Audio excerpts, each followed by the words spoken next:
Good morning, everyone, and welcome to this masterclass. Thank you so much for taking our time on a Saturday morning to attend this. A quick introduction of our speaker, Mr. Santosh Singh. Santosh is a partner and managing director of Intellecap. He is also the co-founder of Nova Skills and Training. Santosh has extensive experience in scaling up market-based solutions for climate change, sustainable agriculture, and financial inclusion across the global south. His previous experiences include working at the World Bank and GIZ. Santosh is a mathematics graduate and has a postgraduate degree from Indian Institute of Forest Management, Bhopal. Santosh, thank you again for joining us this morning. Over to you. Thank you, Devisna, and good morning to everyone. I'll just since careers and climate is a topic that can go very, very wide and very deep because there are many sectors, many roles, many expertise. So I would try to make it as interactive as possible and try to kind of answer as many questions as possible. But at the same time, I do have a presentation. But let me start with a quick, summary of my journey so that you can understand that, what I'm qualified to answer, what I'm not qualified to answer, where I talk from the experiences, where I talk from the kind of secondary experiences. So as Devisna, talked about, I have been in this space for almost now 2 decades. I started my career in a absolutely nothing to do with climate kind of, sector. I was doing commodity trading in West Africa for a major commodity trading global company. But then I moved to hardcore research. I was with AFMAR, focusing on bottom-up pyramid and looking at how market and policies and investment can change some of these things. And then I worked with GIG and the World Bank and Tata Trust, and then I'm leading this climate practice for Intellecap. In the last kind of 20 years, I have transitioned from being a commodity trader to a researcher to donor or financier to consultant. So I've seen all those things. Not that I want to try all them out. It's primarily because my passion is to solve the problems, and I realized that the problem cannot be solved by one instrument. You have to bring multiple things together, and that's the story of climate change. So with that, I think those who have not kind of added the questions, they can add the responses to the link. They do it, and many of the responses I could not record. Can you just type it out again? Just type it out again so that I have everyone's responses together. The thing I want to highlight is that climate change is not a sector anymore. It's not one topic. It's the topic that affects everything. So slightly it's a misnomer that I'm going to pursue a career in climate. You are going to pursue career anywhere. Climate can be a dimension. So that's the first line I would like to highlight. But just type it out the questions again, because I somehow I think I'm not able to get everyone, but I will now start sharing my screen to just tell you what exactly I'm capturing from this. So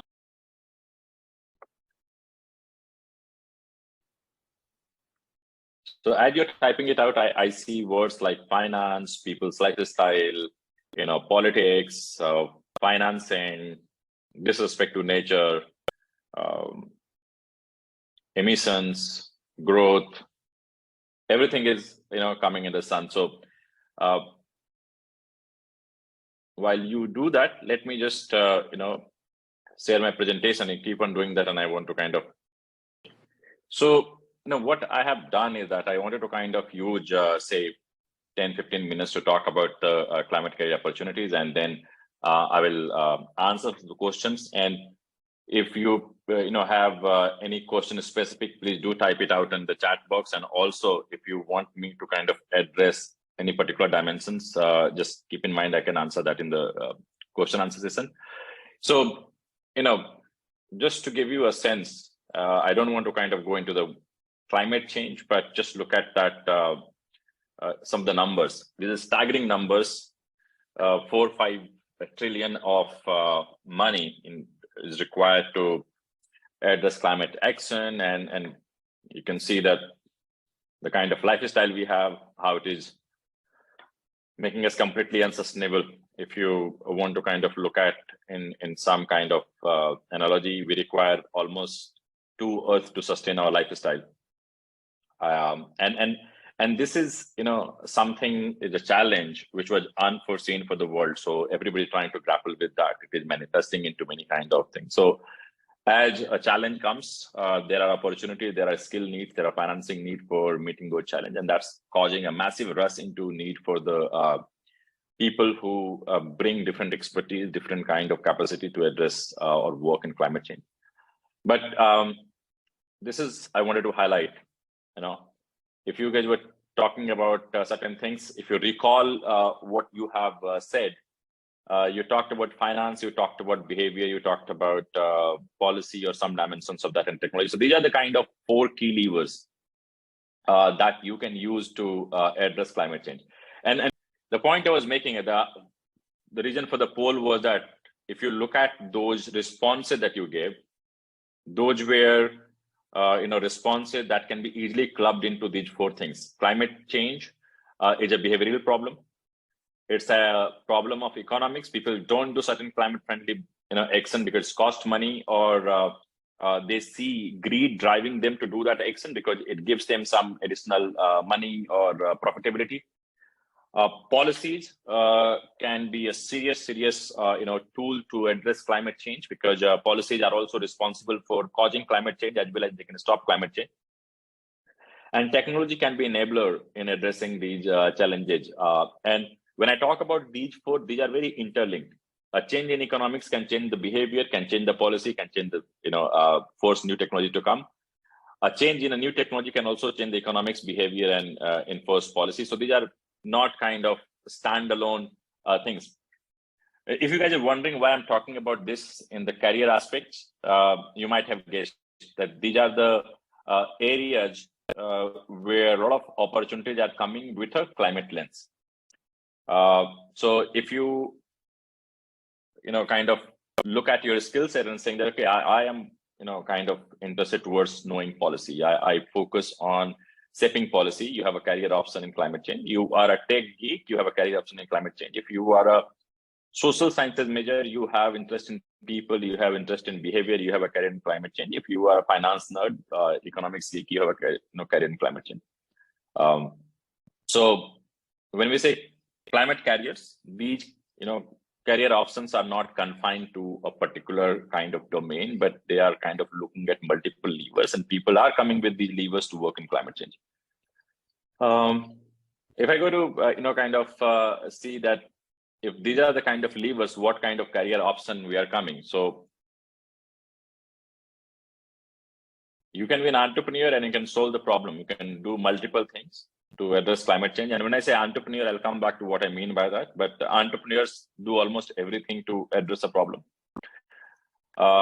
You can be an investor to finance those entrepreneurs or those climate change actions. Or you can be a service provider. You can help these 2 things. In fact, if you look at any sector, there are only 3 things you do. You produce goods and solve a problem. You finance that production, or provide services to the stakeholders involved in that. And just to give you, if you think slightly more, most of the careers can be clubbed into these 3 areas, and that was also the focus of my talk. Now, if I look at the entrepreneurs, there are kind of several opportunities. These opportunities can be in financing, can be in capturing carbon, can be in climate smart agriculture, climate tech, sustainable building, e-mobility. The basic point I'm trying to highlight is that there is no climate as a climate sector, but climate is a dimension in the existing sectors that we talk about. Okay, so for example, if you are working in real estate, you can easily focus on the climate dimension, and you have a green building coming up. You can reduce the emissions from the buildings. You can do a sustainable building. All are part of climate change solutions. So you don't need to necessarily move the sector saying that, okay, I was working in real estate, now I'm going into climate change. You can just be in the real estate. You can just be into the built environment and address the climate dimensions. And that's why there are many careers coming up. What it requires, it requires slightly broader thinking, understanding the climate dimensions and bringing those dimensions to the area that you have. Similarly, if you are an investment banker, financing, multiple kind of innovations or enterprises or businesses, you can start using that skill to start financing climate action.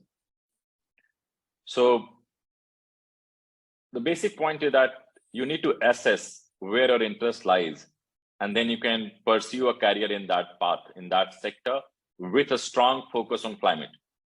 And that's exactly is the kind of scenario that is emerging right now, where you see a sector where suddenly there is need for people who understand climate, and they are kind of looking for talent.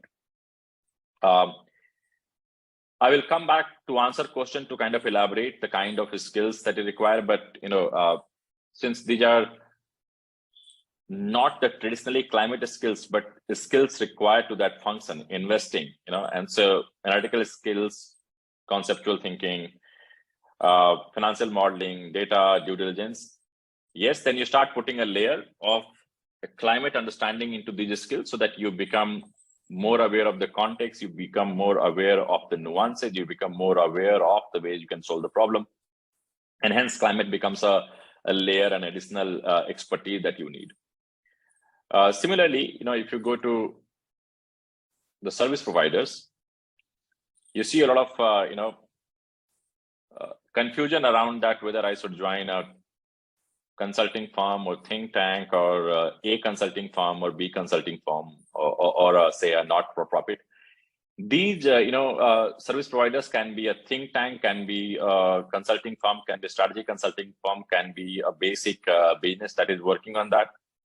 And these are very critical players in this space, because they create the enabling ecosystem for many of the climate action to happen. An example would be the key buzzword that has happened, ESG. ESG is a services sector. You provide certain services to people who are looking to invest. So you provide them guidance. You are doing due diligence for them. You are doing rating for them. You are doing the reporting for them. These are all services that you are catering to different people. So your ESG services are consumed by investors or corporates who are manufacturing or delivering certain services. So again, you go back to that, how you connect to these two sectors. I'll have a more detail on the when we talk about or open it for your question and answer those specific questions, that what kind of consulting opportunity exists. But you can look at career options in this space if you are very good with problem solving and analytical skills. You are very, very good with presentation and writing skills, or you are comfortable with a lot of ambiguity and vagueness, and you can give them a say. Consultants are hired when there is a lack of clarity about the next step, or the some kind of expertise required that is not existing within the firm to come and solve it. So you have to have slightly more advanced skills in these areas to pursue a successful careers. If I go to the next slide, I promise that I will talk about some of the emerging areas.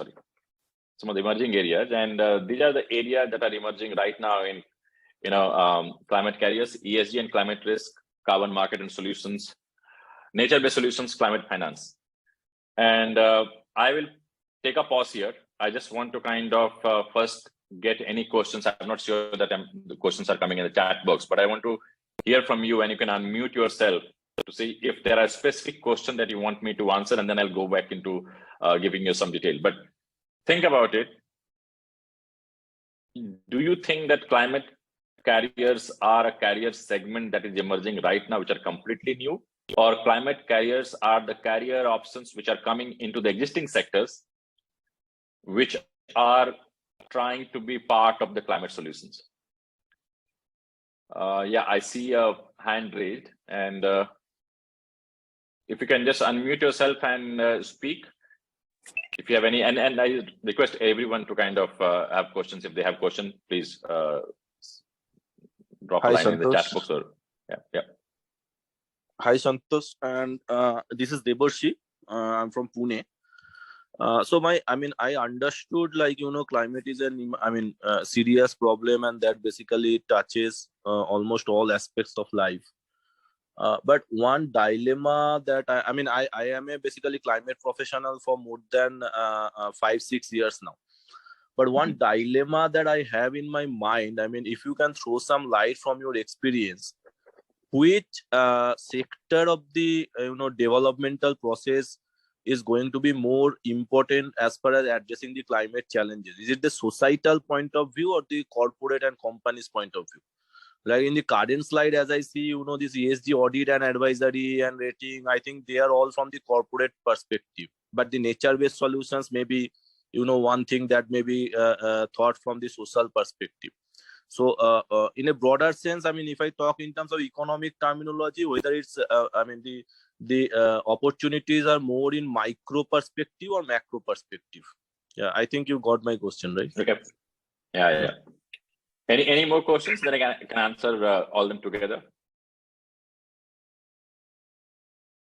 Put in the chat box, but just to clarify, Devasis's point, see, 80% of the emissions come from the corporate.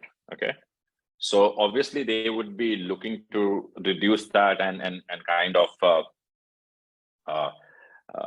focus on many of these challenges that they are struggling to reshape their business models. So there would be a lot of opportunity immediately coming into the corporate sector, because you see that every corporate is now committing to the net zero and goals. But this is the start of the climate carrier rush. You are looking at next 10 to 20 years where the low-hanging fruits would be first addressed, and then you go into solving the climate problem.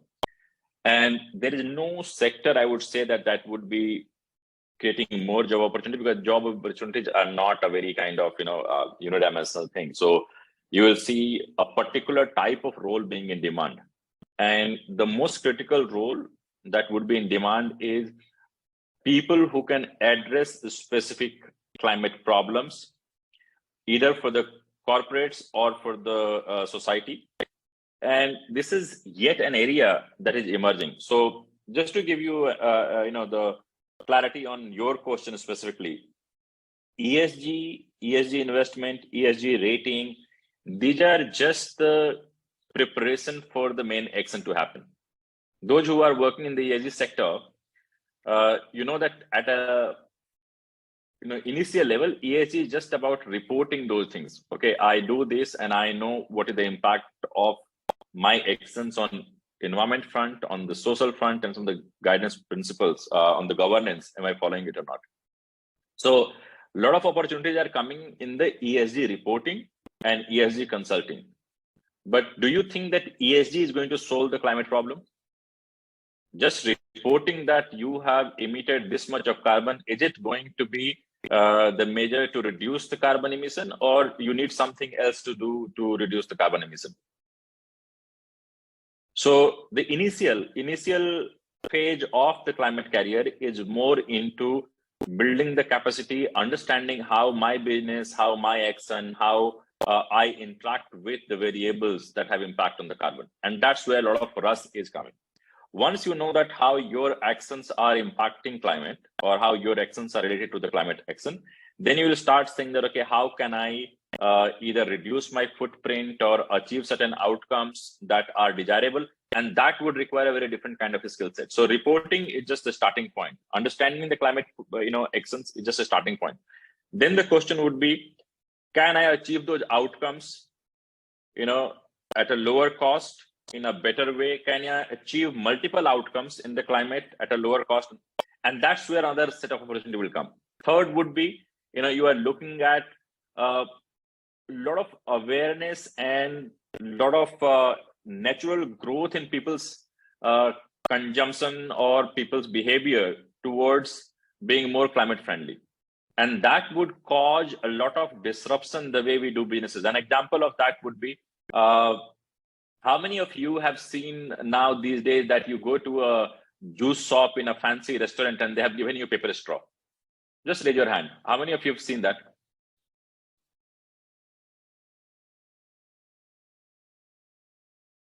You see, this was not a phenomena earlier.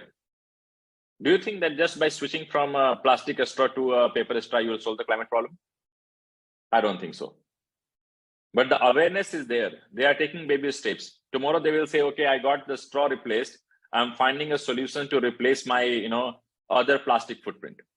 So you will see these challenges happening. So it's Devasis, to answer your question, you will see a lot of, job opportunity in those sectors where there's a money at stake. So corporates are, struggling to meet their corporate goals that they have committed to their stakeholders or to the local legislation. And there is a compliance that they need to do. And hence, there's a lot of job coming into that space. But this is just the starting point. ESG reporting, ESG, and I'm happy to talk about ESG. I lead the work on the ESG, and I can give you some more pointers on that. But ESG reporting, ESG investing is just the starting point. It would lead a lot of action into ESG outcome generation, and that is yet to come. Did I answer that question, Devasis? If you're looking for immediate career option, nobody hires, a person saying that, okay, you have this particular knowledge or you are passionate about that. People start looking at that. This passion is accompanied by the skill. So I keep a matrix of passion, skill, and vision. If you have all the three, see that where is your passion, where is your skill, what vision you have, and then you can identify these things. The boundaries of social sector and the corporate sector is going to be blurred. Did I use anywhere a word called not-for-profit or development sector in my PPT? I willingly chose to not do. Any other questions? Devasis, did I clarify some of the things? Yeah, it clarifies to a lot, to a great extent. So, coming to that next point, as you were telling, the skill sets, depending on the passion and skill sets. So basically, my work so far has been concentrated on policy front based on, the numbers and figures that are available from authentic sources and databases. But if I look around that metrics, and if I talk about economics, basically I am a postgraduate in economics. So, so if you please throw some light on that. Apart from finance, what else can we do from the economics front, right? Maybe cost benefit analysis or something like that for companies like that.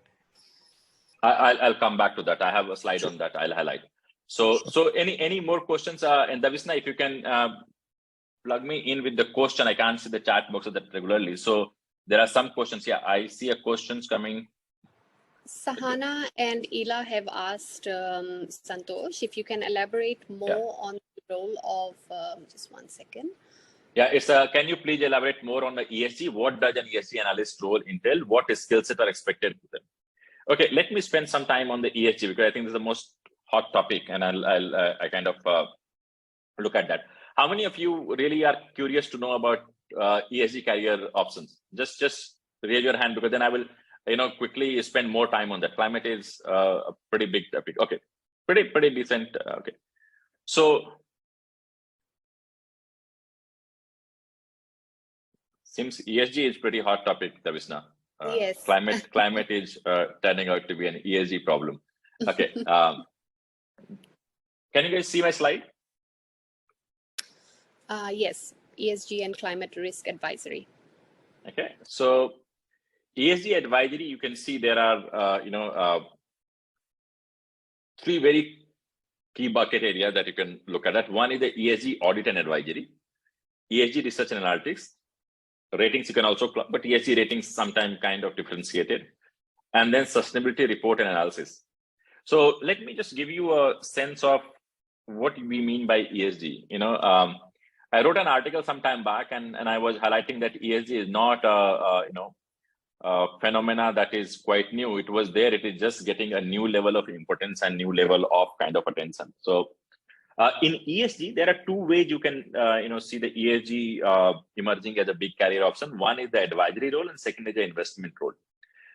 In the ESG advisory, there are three factors which are causing the rush. Corporates' commitment to their stakeholders, especially if they are supplying to the global north, Europe and other countries, where their procurement partners have committed to ESG goals, and they are ensuring that all those who are doing business with them, they also meet those goals. So they are asking a lot of clarity and data on how your business impact ESG parameters because they have committed to that. That's the typically an understanding of the ESG frameworks, which are quite a number to talk about. There's a consolidation happening, but you understand those frameworks. You talk about that. Okay, my business interacts with these frameworks in this way. So this is this is the majority of work right now happening in ESG advisory. People are looking at the businesses, guiding them how you can report on these parameters. Okay. Then the second one comes where you are talking about ESG due diligence, where somebody has kind of given the data, given the kind of numbers, but your stakeholders are undertaking a due diligence to understand whether the numbers are accurate, whether these are properly accounted for, and that is getting a job opportunity. Third, it basically, there are many firms, many kind of stakeholders saying that give me a rating. I'm not that much keen to kind of go and do that ourselves, but if you have a firm that is giving you a rating that, okay, you are ESG so-and-so rated, then I will go by that rating. So a lot of ESG rating and analytics is coming into picture.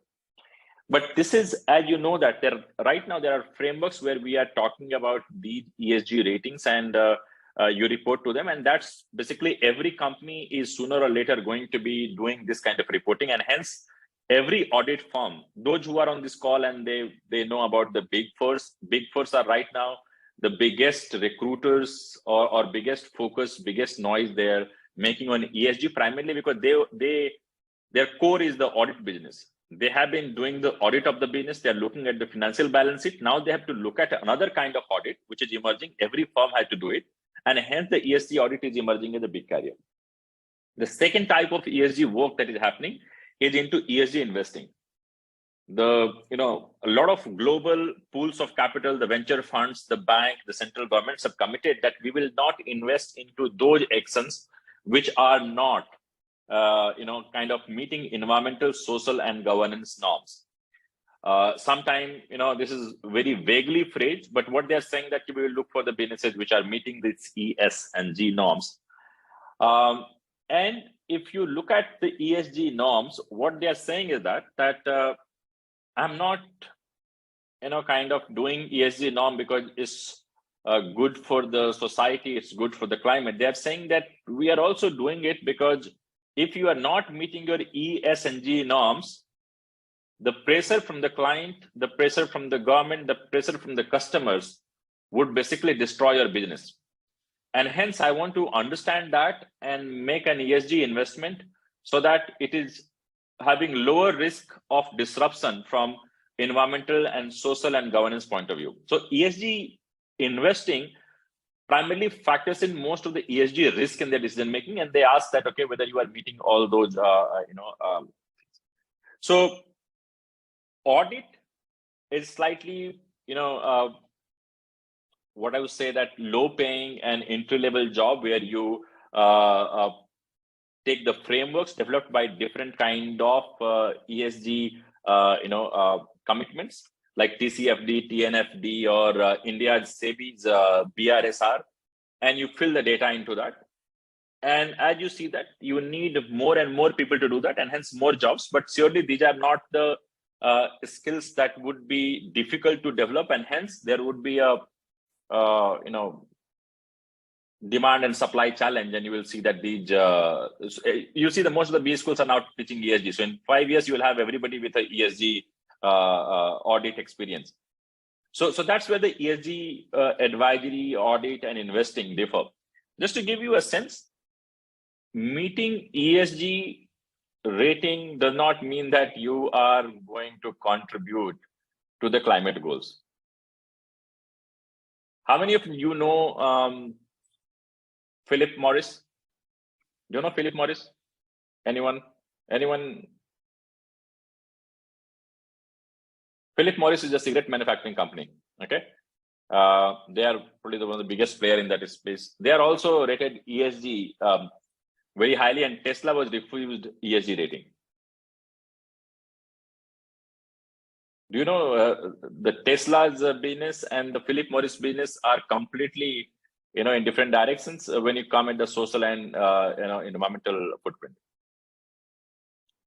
So some of these are basically emerging areas. You will see a lot of change happening, and ESG would give us. I'm seeing a lot of questions on the how we can go into ESG advisory, etc.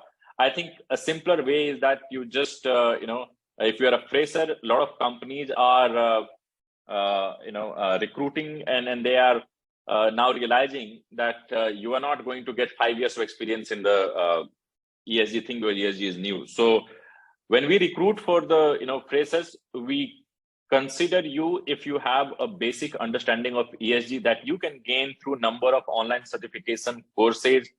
And probably if you are in a B school, you can take internship with the firms who are doing ESG analytics, and that could give you an option. Did I answer the ESG question? Any specific questions on ESG? Most of the people are talking about, when they talk about ESG, they are talking about the first two boxes: ESG audit and advisory and sustainability reporting analysis. These are the basic entry-level jobs, and they are right now kind of very hot because everybody is looking for these things. Those who are looking at these as a career option, use this as to understand this ESG business and probably go higher up in the value chain to do more high-skilled jobs. Say that ESG, investing, where you understand the ESG factors, but your primary skill is investing. So ESG just becomes a layer. Santosh, Devarshi again. Yeah. So just a few minutes back, you were talking about ESG due diligence. Yeah. So I would just like to know more in detail about it. Is it somewhat related to as you said, cross-checking the numbers, like whether they are correct or not. But what are the parameters? That scope 1, scope 2, scope 3 emissions, are they based on benchmark values, or or is it like auditing practices, or what? I would like to know more in detail. Yeah. Sure. So Devasis, I think ESG is a very in a nascent stage right now. So different people have a different kind of due diligence, and the due diligence is basically what data they have asked, and they ask you to kind of get an agency to verify that. But in the E parameter, there are multiple kind of dimensions like biodiversity, how you manage waste, how you kind of consume water, your emissions, your scope 1, scope 2, scope 3 emissions. So first, they basically hire an agency to see that whether the numbers reported are kind of meeting, the accuracy norms. And the second is that they also see that whether you have got these factors covered the way the stakeholder is looking for. Okay. So due diligence is basically, as the word said, that it is about verifying the claims that have been made by the firm to the different stakeholders. But there is no standard way of doing ESG due diligence. There's no single framework. If you have submitted your data in the BRSR format, then the due diligence would be looking at the BRSR format and doing that. If you have submitted data into a TCFD format, the due diligence would look at the TCFD requirements and do that.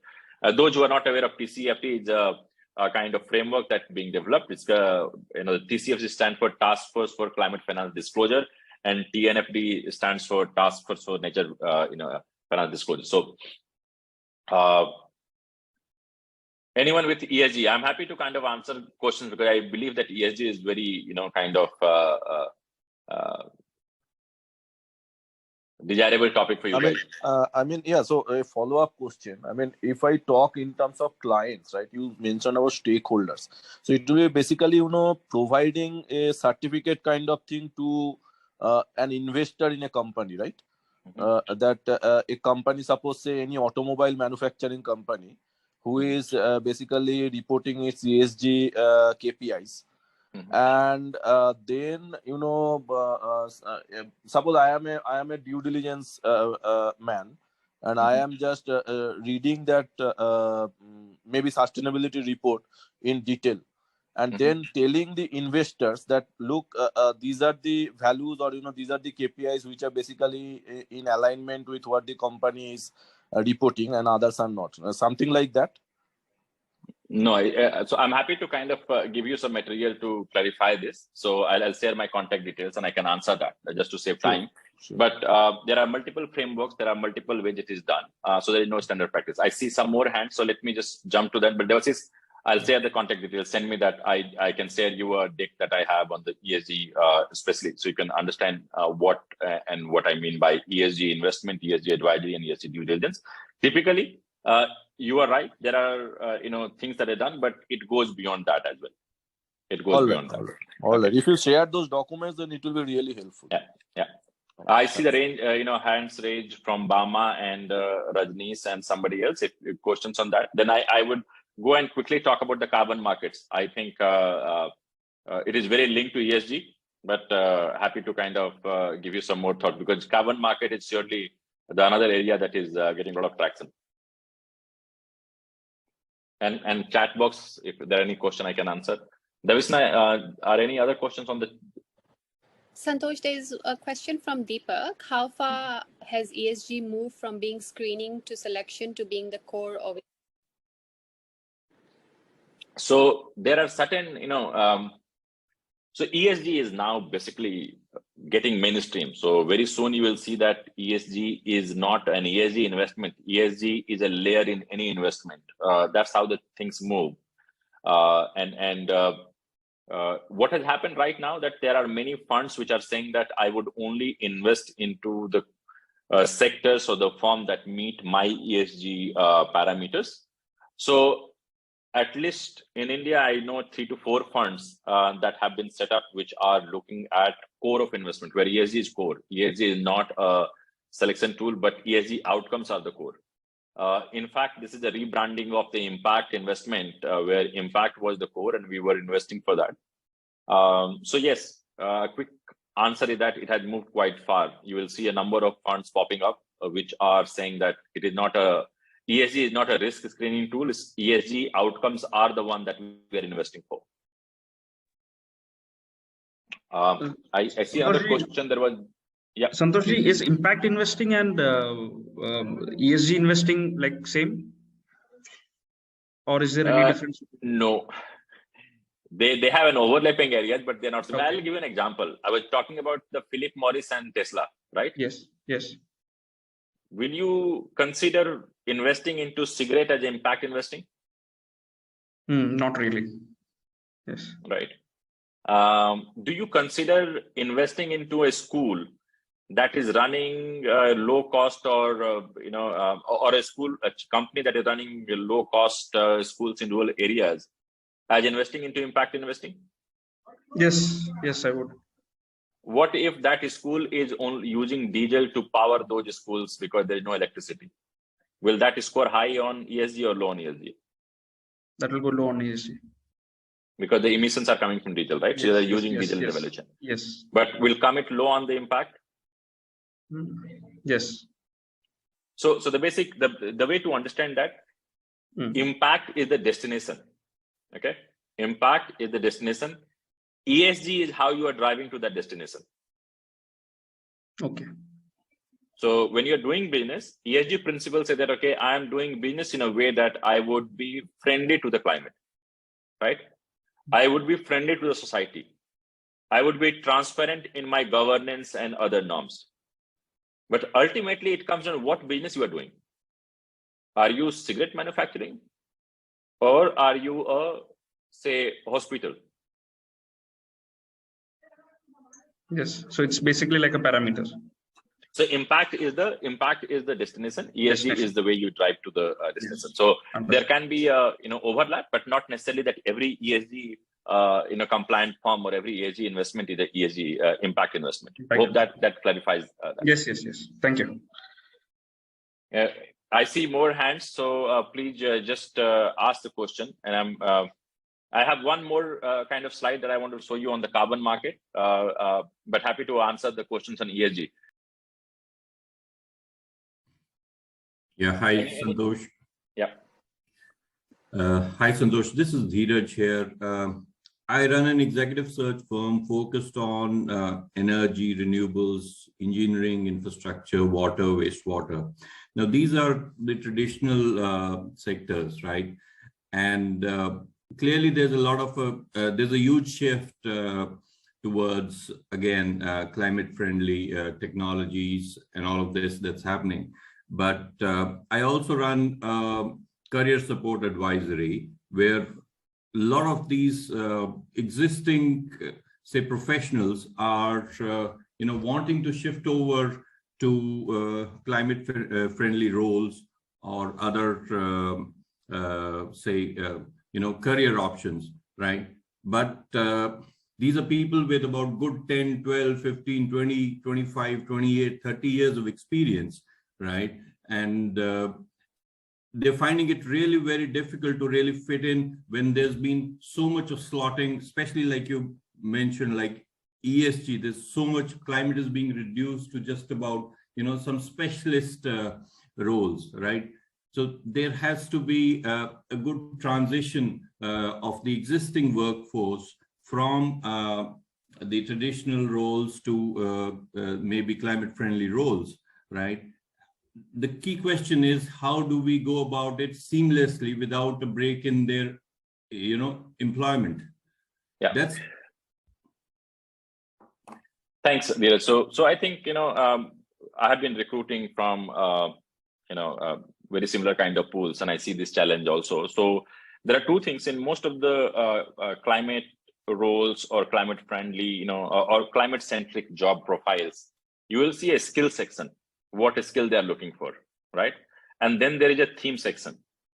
So for example, what I've said that I'm an investor with 20 years of experience in investing into health sector, right? So I have a very deep understanding of health sector. At the same time, I also have a very high level skill of investing. Now you can transition from, investing into health to investing into climate. Obviously, you have to kind of focus on a certain kind of nuances, understanding the context, understanding the opportunities. So a layer you can put on that. You can educate yourself. You can get some certification. You can, get some experiences. But you cannot change both of them. You cannot change the skill as well as the theme. You cannot change the skill as the sector, because if you want to do that, you are completely reinventing yourself. And then you basically get positioned against a fresher who would be adding more value. A fresher with a, right? Yeah, exactly. That's where these experienced professionals are really getting stuck, right? Because of so much of the noise that is there, and then it's difficult for them to look at their transferable skills and look at re-educating themselves and all of this. So that's their challenge. But maybe the path needs to be smoothened. Yes, I think it's a very easy to do that if they understand the transition in theory, right? When you transition, you have to have one thing fixed. You cannot have everything in a flux, okay? So an investor transitioning from a health sector to climate change is an easier route compared to an investor in a health sector trying to transition into a policy, researcher, or say an entrepreneur into hardcore biodiversity area. They can do that, but they start from scratch. Entrepreneurship is easier to do that because you own the outcomes.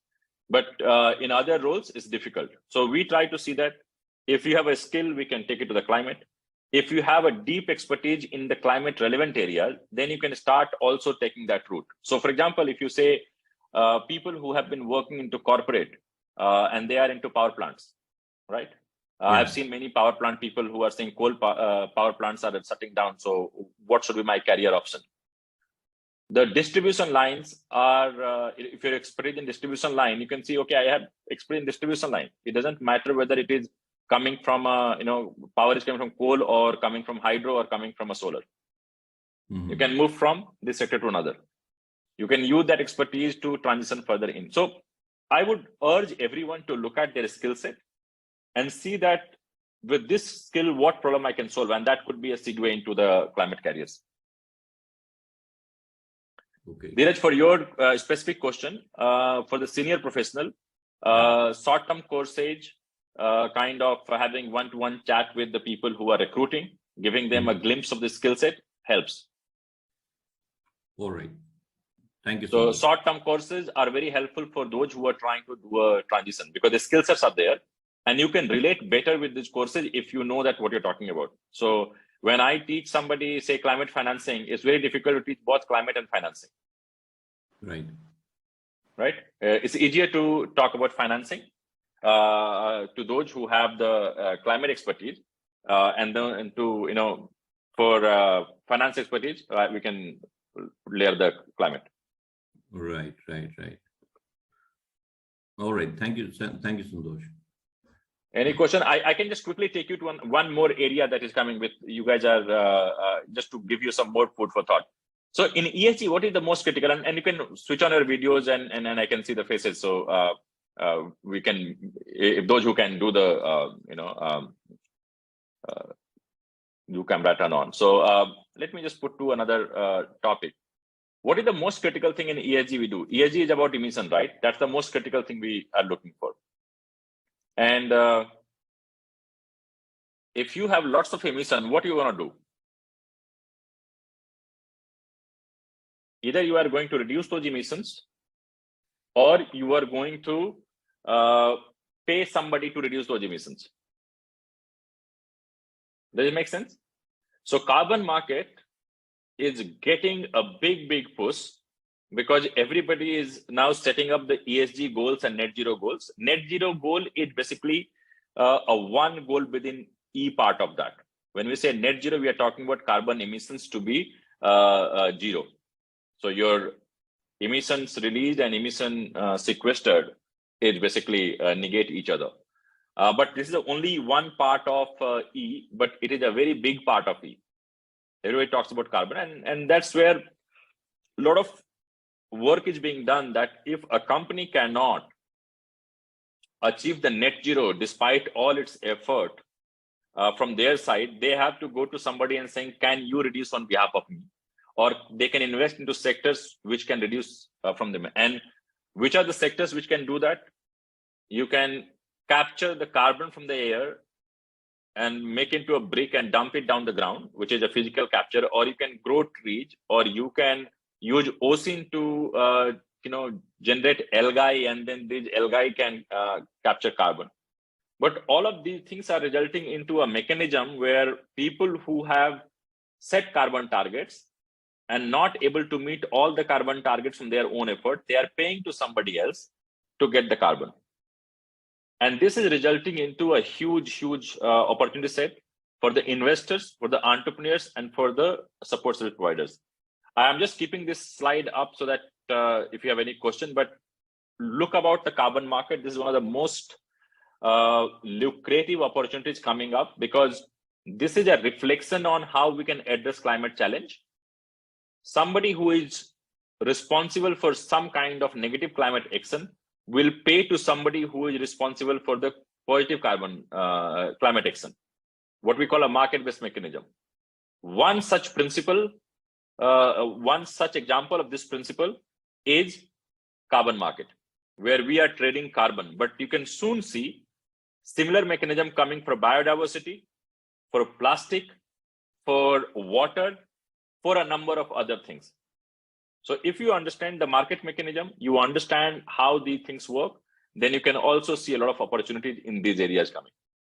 I'll just stop if you have any thoughts and questions on this.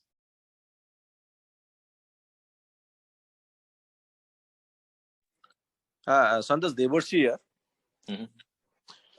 So basically, in this case of trading in the carbon market, as we know, following the Kyoto Protocol, one ESAT mechanism actually took momentum, right? Gained momentum, but that did not flourish afterwards. But how do you envisage this mechanism vis-a-vis that ESAT mechanism across the globe? Yeah, that's my first question. And let me also ask my following question. Like I see that point 2 as advising ecosystem players.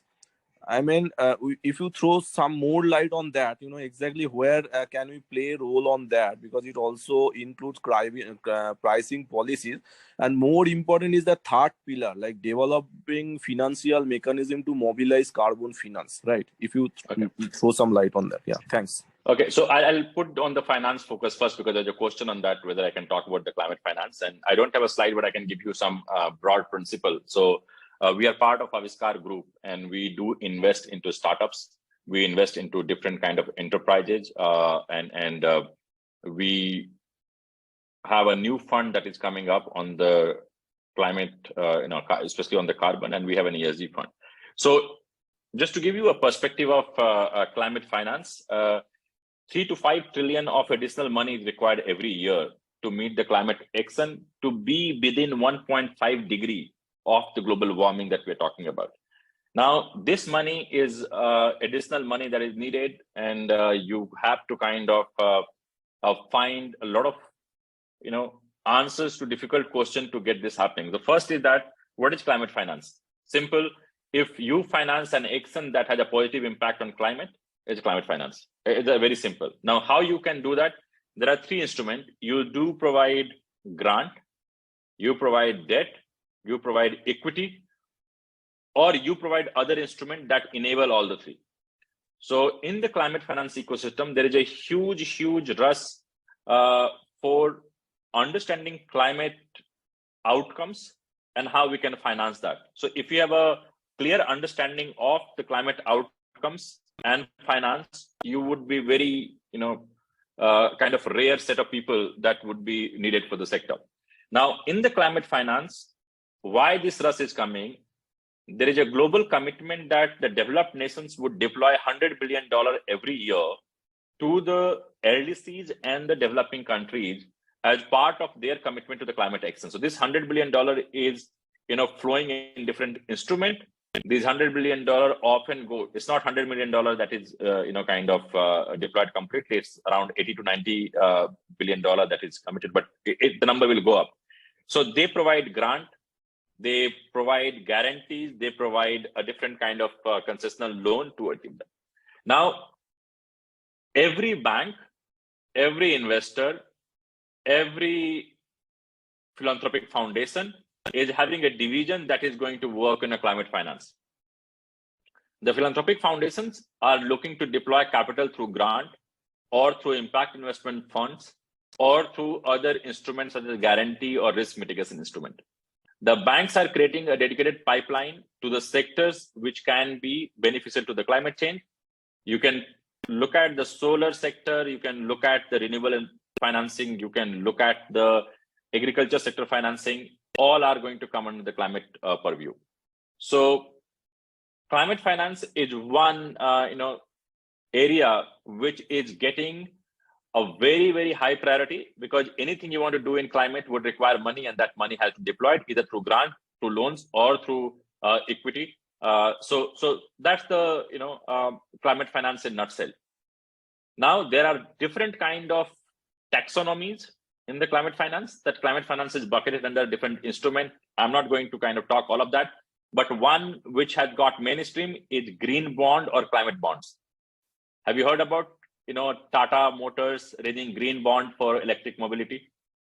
They are getting capital at a lower interest rate because they are going to produce or use that capital for electric mobility, which is beneficial to the climate compared to the traditional motors they were making.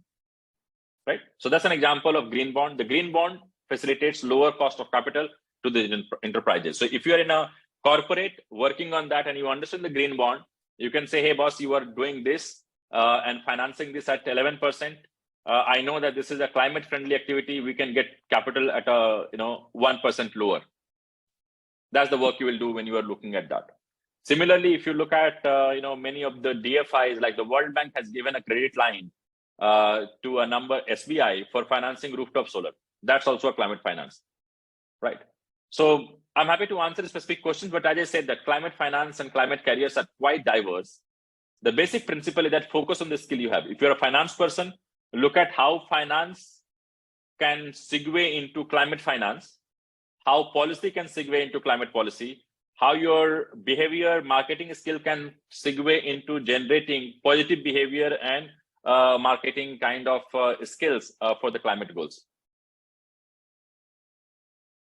Did I elaborate on the climate finance? There was a question from a gentleman, Roshan. Anything specific that you want to kind of ask on this? No, that was really helpful. I think in the paucity of time I don't have, but so I'm basically doing my public policy right now, and I do have a background in finance. I worked with EY for 5 years, so and I'm also interested in climate. So I'm just trying to see the intersection of all of these things. So that was really helpful. Yes. Thank you. So even if you're in a public policy, you can enable policies to seamlessly make more finance flow to climate areas, right? As I told you, there is a lever. Policy is a lever to enable certain things. You can use that. For example, those who are not tracking, when Indian government deploys, gives fund to the different states, they have put a norm that if you maintain your forest better, then you get more allocation from the center. That's a good example of how policy can enable more climate, centric finance. Sure. Right. It's a very. I would just put my contact details here, and then I will switch off the this PPT, and then I'm happy to, answer a few more questions you have. But those who are looking to kind of get more, just reach out to me on this. I'm not very prompt that you will not get a response in one day, but you will surely get a response. I'm just putting my personal email ID here. Yeah, Santosh, Deborshi, once again. Sorry to asking so many questions actually. Yeah. No problem. So basically, again, if I segregate that climate financing into two parts, right?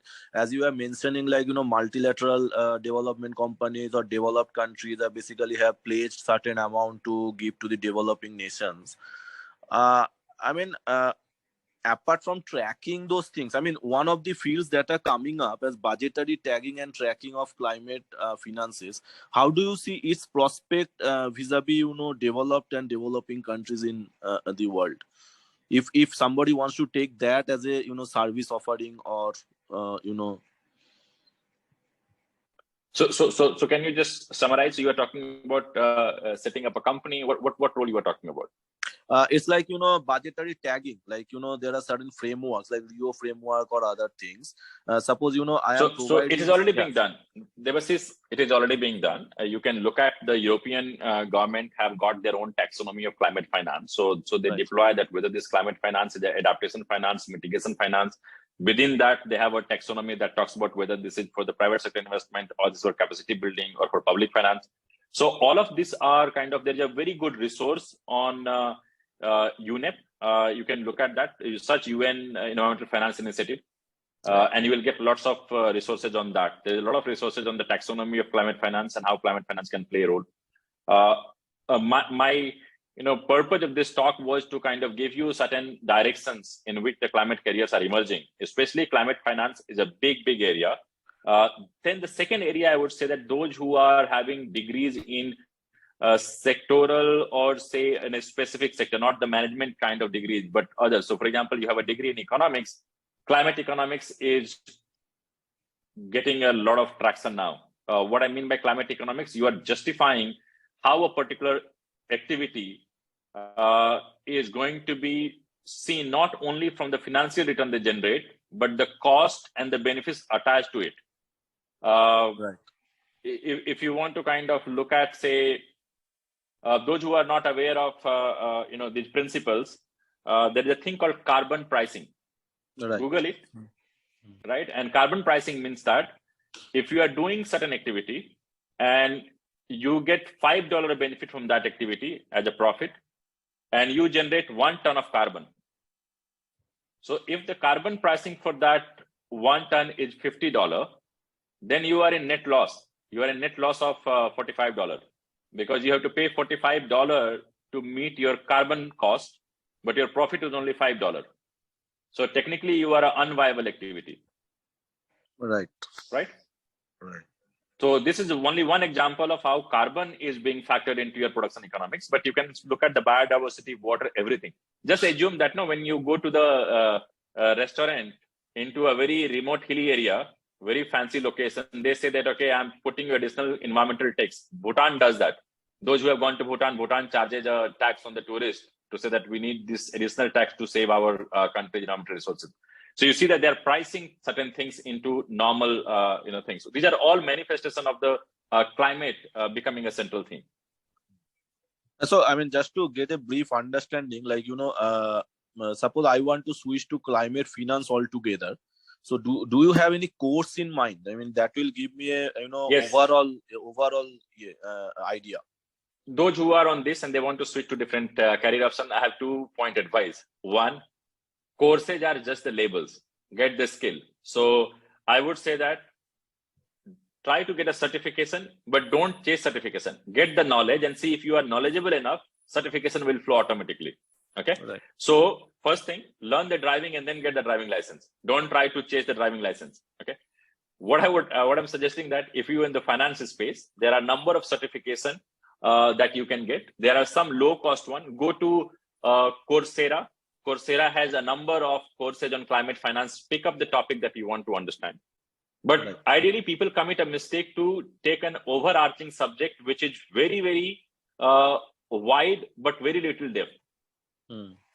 The smart people are those who take a slightly different approach. They pick up a topic and go into depth. So if I'm saying I want to understand climate finance, I understood the basic principle, but I'm not solving any problem here, right? I am just aware of that.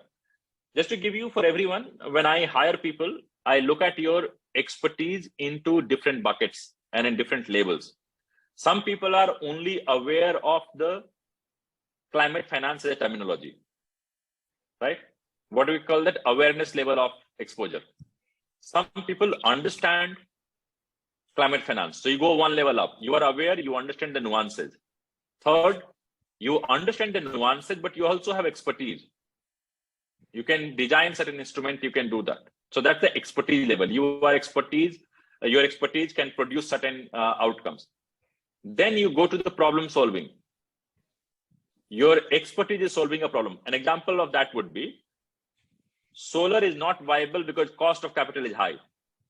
Solar is not viable because cost of capital is high is a problem statement. If you know climate financing, you can reduce the cost of capital. So here your expertise is coming to solve a problem of poor affordability of a solar sector, right? So that's the problem solving. The last step is vision, where you go to the leadership level role. You are saying that, okay, I know this vision and I will get all the skill set. So carefully assess that you only understand, you have awareness of that topic, or you understand the nuances, or you have developed the expertise, or you have got to the level where your expertise can be used to solve a problem. Please let me know if I'm making sense. This is a basic thing that people don't understand properly and go to the interviews and they say, oh, I'm aware of ESG audit. That's the awareness level expertise. Right. Does this help in looking at your kind of skill set? Awareness, understanding, expertise, problem solving. Right. Okay. I have 5-10 minutes more, I think, Davisna, so I can ask people to ask a specific question. If you are confused about the salaries, entry-level jobs, because most people feel shy to ask about these things, I'm happy to answer that. Don't feel that, okay, this is to just give you some more. Ask question if you want to say that what kind of roles are there, what kind of salaries are there, I'm happy to answer. Yeah. Okay. Hi, Santoshi. Yeah, I also would like to ask a question on the same topic. So for a fresher, okay, what do you think is an entry point for carbon market? Okay. So there are three, kind of role we do. One is that you can find a job with a carbon project developer who is developing a project. You can go to them and saying that, okay, and they develop project in certain areas. So you can go and develop a project in, say, agro-based carbon project, or you can go into a renewable energy carbon project, or you can go into a blue carbon project. So that's one opportunity. And their carbon market understanding is not required. You need to understand that function. If that person is doing agriculture activity, if you're an agri graduate, go to work with an enterprise which is developing carbon project in the agriculture sector. That's the easier way to get entry. Okay, so that's one. Second is that you can go to work with a investor who is investing or buying carbon from that. Those investors look for the expertise of the sector that, okay, I send the person to do an assessment of this project. So you need to understand that what is an agriculture, activity and how it relates to carbon. So you can go to them. Third, you can work with the consulting firms who are into this space. So you have three options: go to work with the project developers, go to work with the investors, go to work with the consulting service providers. And when I say consulting service providers, I'm talking about the think tank and the not-for-profits and others, because they create some kind of service. Yeah. Yeah, thank you. So I also see a question: what kind of opportunity can be explored if one has a background in social and rural development sector? ESG is a very good option. You just build some understanding of environmental dimension and you would be good fit. The social part is often ignored in ESG, but it's as critical as the E part. So all you need to do that, you understand that. So I think if you look at that, many of the firms who are into, say, mining, into the large scale project, they have dedicated professionals who understand the social and impact of business on community very well to be part of the ESG team. ESG team is not a one-member team. ESG team is growing to be a person who knows the environment, a person who knows the social aspect of that. So, you can just build some understanding of the frameworks and you can get a job into ESG sector. Thank you, Santosh. That makes sense. Hi, sir. I have a question. So I'm a PhD student at Wildlife Institute of India, but basically I work on the domain of climate change and protected areas. And I'm about to finish my PhD, and I'm trying to venture into this corporate sector. So what kind of jobs can I expect in this field if I have a degree like in forestry and in environment management? See, all the ESG jobs are open. So, all the topic you have said. Can you hear me? Hello? Yes, you're audible, Santosh. Yeah. Okay. So I'm saying that, ESG is easier option, but I would say that you are under selling your deep expertise in ESG because I think people like you who have a deep expertise should be looking for a very different kind of career option, even within an ESG space. So focus on where you can create impact, where you can say, I can achieve ESG outcome rather than report ESG outcomes. Okay. So look for that kind of option. Now, biodiversity is increasingly becoming a big focus for the corporates, because in the E part, there is a emission part, then there is a biodiversity part, waste part, and water part. So you can also look at that, how you can work in those dimensions. If you're not aware, there is a rhino bond issued recently, which basically pays additional money for protecting the rhinos. So in the conservation and protection, you can look at these kind of jobs, which are slightly, unique, because you won't find 5,000 people looking for developing a rhino bond, but rare skills can get paid very heavily. So ESG is a good thing. You can also look at, the dimensions that you have already studied and find another dimension to add to that. So create a combination.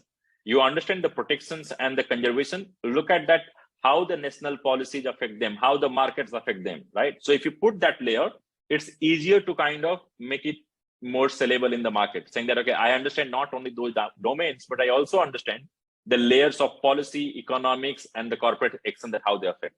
There's a lot of work happening on that. Thank you.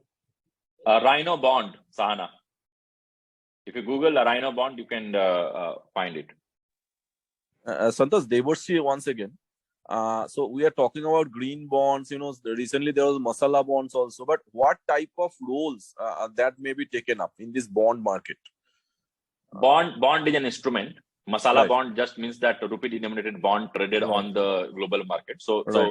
But green bond means getting money at a preferential terms for an activity that has a green benefits outcome, and there's a different outcomes. Similarly, there's a pink bond for gender outcome. Then there's a rhino bond. A lot of bonds are there. The role you can do that, you can be part of an advisory firm to guide interventions like corporate, saying that whether you qualify for this kind of bond. So you assess their activities and saying you qualify for this kind of bond, and by going for this bond, you can reduce your cost of capital. So it's advisory work. Second, you can help them prepare the documents and kind of do the bond. So you support them. And third, you can be part of the investors who have committed to deploy money to the green bond and channelize those capital. Am I making sense? There are many companies who kind of, there are many institutions like IFC World. IFC has a focus on green bond. Tata's raised green bond. Then there is an initiative like Climate Bond Initiative, who basically do a study and give you a certificate that your activity is green activity, and that can be financed with a green bond. It's called Climate Bond Initiative. Yeah, right. Yeah, I know that. Yeah. Thanks. So I have a question. Hi, my name is Nuj. So as somebody who works in impact investing, what do you think is a powerful way to incorporate ESG risk into financial risk modeling? Yes, there are several tools. I think if you go to Bank of London has got a very detailed toolkit that is given. So you can look at that, but there are multiple there. But, Anusa, just to give you a slightly different answer, how many of you know that a major oil firm has to cough up $43 billion because they just could not manage their operation properly and there was a huge oil spill in the sea? $45 billion, right? Yeah. So Anusa, the most of the investors think that if people are not meeting this kind of safety norms and environmental norm, and these kind of events happen, then your entire portfolio's profit is wiped off. Correct. Okay? So what you start doing that, you start checking the basics. Are you into a business that is having limited risk of social outrage? Are you into business that has a contained environmental risk? And these are the factors that look at that. Often, sad to say that most of the rating firms don't go that deep. Exactly. They provide the ratings based on the, so most of the investors have their own proprietary or developed tools that they use. Ratings and some of the kind of submitted documents are just one input. Correct. And Okay. sorry, I was just trying to understand a little bit more about how these qualitative factors can be. So for example, Microsoft has a AAA ESG rating, but there are a lot of cases of harassment within the company from female employees, which is not something that is taken into consideration if you look at their ESG ratings by some of the top providers. So those who are into investment, I'll tell you, ESG ratings are only seen from one dimension. They see that whether this ESG breach or non-ESG compliant action is of that severe nature, that is going to wipe out the profits. Okay. So if it is within that, so because you are looking at, because of this activity, is Microsoft profit is going to be lower? Is Microsoft going to face an outrage that you did not treat a woman employee well? So I am going to not use your Microsoft word. It has not got to that level, right? So once these factors start hitting that kind of revenue or that kind of sentiment, then they become a very potent ESG risk. Otherwise, they are manageable. So ESG risk ratings are basically saying that I don't see a big risk to the revenue coming from the E, S, and G factors. Did I make a clarity here? Yeah. If you, right? Yeah. So do you see that evolving over time as ESG tries to become more substantial, or do you think that that's not going to change? It's going to remain? That's where the consumer's awareness would play a key role, right? Yeah. So if you are going to boycott, a particular company because that company does not, align with your value system or your way of looking at things, and you boycott that product, even if this is a big inconvenience, if we reach that level of awareness, obviously, yes. Okay, I see. Right? And in, sorry, my last follow-up question is just in quantifying these very qualitative factors, you said that there are proprietary used by investment funds. Can you shed some more light on that? So see, there are two kind of variables you put into ESG rating. One is a quantitative that you basically say that, okay, ABC, is so 5 ton of carbon emission per product versus 20 ton of carbon emission per product, right? So it's a quantitative. Yeah. Right. So you can quantify that. Yeah. But, right. But qualitative is the work environment respect gender. Yes. Okay. Is the board rule is saying that we will not invest into any polluting business. So these are qualitative, right? Yes. So some qualitative measures give a very additional kind of, and that's why it's not a algorithmic decision, Anusa. So those who are looking at ESG rating, etc., nobody makes decision on algorithm. If that starts happening, then the investment bankers would have no job, right? You give high ESG rating, high profitability, then you just invest, right? Anusa? So that's where the decision making comes into picture. You start understanding the severity of those qualitative inputs and start factoring that into your decision making. That I see this practice might be curtailed right now, but the policies which are originating this kind of action could jeopardize the entire investment because they have not curtailed the fountain of that practice. Which is why the G pillar is so important. That's why the G pillar is important. An example I'll give you. BCCI just announced that they would be giving the equal match fee to the women cricketers. Yes. That's a very high on S, right? Yeah. But even if they would have not done, you are an investor in a BCCI would have caused no, loss of sleep to you, because you don't see that there is an outrage that people will boycott BCCI's matches because they are not paying the equal, fee to the things. So it was a good practice, but it was not to the level that investors were worried about. I'm taking an example of BCCI. BCCI surely does not require investment from there, but that's the point I'm highlighting. Yeah, thank you. Okay. So we'll take one last question from Naseet. You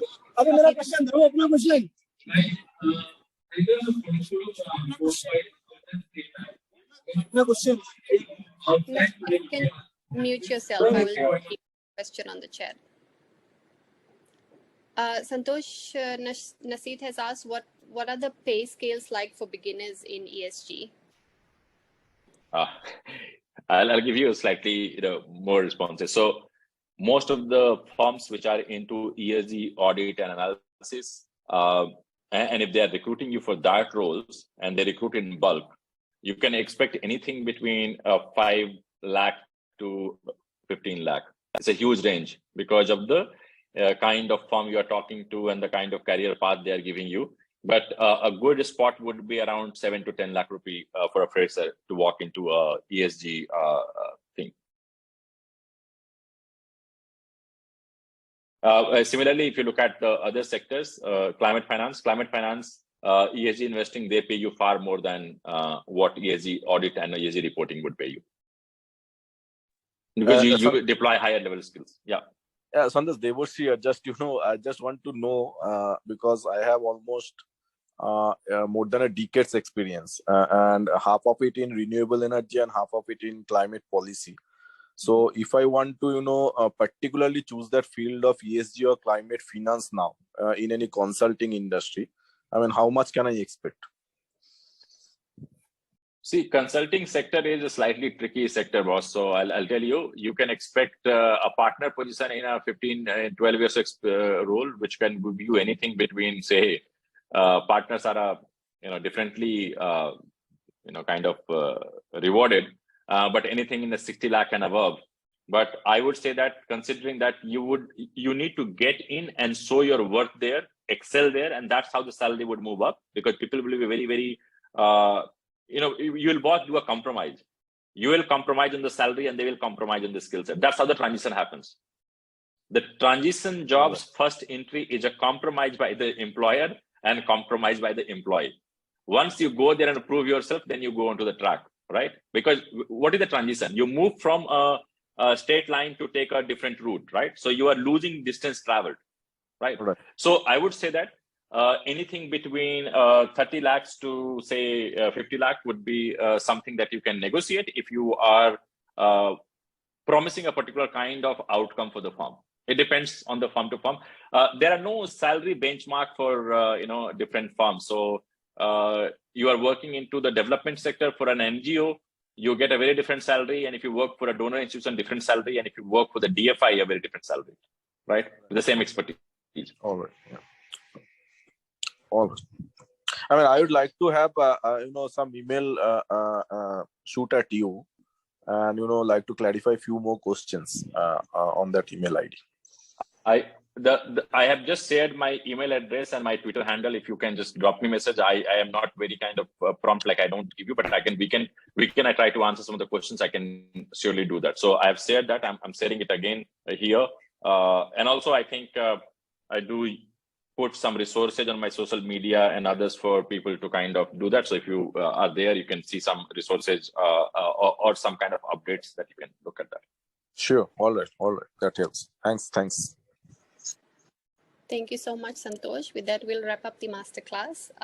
Really enjoyed the interactive session. I'm sure the audience definitely appreciated you candidly answering all their questions. I Personally, really appreciated your example on differentiating impact investing and ESG. I'll definitely be using that. If the audience could just answer some poll questions for us. We hold these masterclasses 2-3 times a month, and we'll really appreciate you giving us some feedback. Santosh will definitely be in touch with you for more masterclasses and interactive sessions like this. Really appreciate your time. Thank you, Devisna, and thank you everyone for, I think, great to see the questions and your enthusiasm toward the climate carriers. I did not sell Intellecap here, but we do employ people. Go to the Intellecap website, see what we do, and we do look for people to come on board. We don't recruit from campuses, but we are always looking for people who are passionate to work with us. Devisna, thank you very much. I will drop off and looking forward. Okay, thank you. Thank you, bye-bye.